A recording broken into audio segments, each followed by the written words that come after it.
Nung bata po ako, parang konti lang friend ko, gano'n.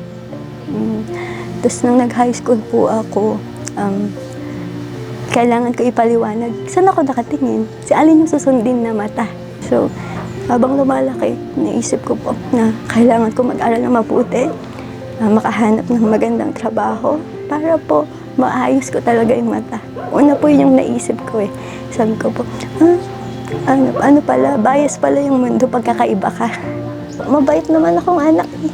Mabait naman akong bata. Ganun. Ba't kaya ako ganito? Wala naman po akong magagawa.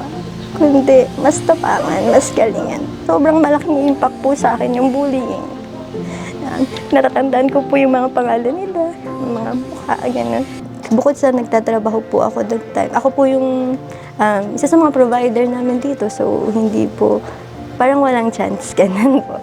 And then, yun po, kaya hindi po natuloy. Ang ginawa ko po is yun, nagsisearch po ako sa Facebook, sa mga groups, kaya po na-join ako sa group ng Strabismus. And then po sila nagbanggit na, ito sa Chuchi. Nung unang punta ko po doon, ito na po yun, nararamdaman ko, ito na yung chance ko. Ito na inaantay ko talaga na pagkakataon para makorek yung mata ko. Yun po, bilang nanay, proud po ako sa kanya. Kahit may kapansanan, pinakita niya yung kanyang tapang. Yun, isang bagay na yun.